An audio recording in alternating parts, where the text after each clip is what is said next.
بەڵێ ئەمە لەلایەن رووسیاوە دەکرێتن ئەو بەڵانانەی کە چوە سەر لیتوانیا فڕۆکەخانەی ڕاگرت وانە هی ڕووز بوو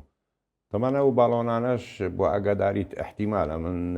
100% دڵنیا نیم ئەو جۆرانە چینیە کە وەری گرتووە ڕووس لێرە ئەمە پێڵێن استفزاز بۆ ئەم وڵاتانە بۆ ئەوەی ئەمانە ناتوان کە ئەم باڵۆنانەیان ئەم موسەیەرانە ئەچێتە سەری بۆی بەندی چوار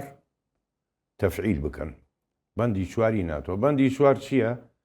وەکو بەندی پێنجەم نییە پێنجەم ئەبێتە شەڕ هەمووی بەڵام چوار ئەبێ هێزی بەرگری ئاسمانی وڵاتانی ناتۆ هەمووی بێتە ئەم وڵاتە بۆی ئاسمانی ئەمە بپارێزێتن لە بەندی چوارە لێرە ڕووس دووسێ استیفادەی لێکە بۆ نمونە جگە لە لەتوانیا لە ستۆنیا هەفتەی ڕابردوو سێ فڕۆکەی مێکسی و یەک 13 دقە لە ئاسمانیان بوون سوڕانەوەبانی دوای 13 دقەیە لە فڕۆکەی F-35 ناتۆ بۆی هەسا ڕێگر بوو لێ هەرچەنێ ناگا پێی مێکسی و یەک ینی سورعاتی خەیاڵیە سەریعترین فڕۆکەی جەنگیە جەنگی نۆکسی خوڕی سەریعترین فڕۆکەی جەنگیە لە جیهانە ئێستا سورعاتی ئەگاتە 3000 بەبانەوە 3000 کیلۆمەتر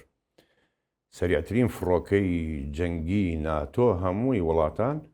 F-15ە کە سورعاتی ئەگاتە 2650 نسخەیەکی ئەمە سرزازە لەم حاڵاتەیە چی استیفادەی لێکا رووسیا بۆ نمونە لە پۆڵۆنیاش موسەیارە کەوتە خوارەوە سیارەکەش تەقینەوەی پێنەوە نەبوو یەک استفزاز دوو هێزی بەرگری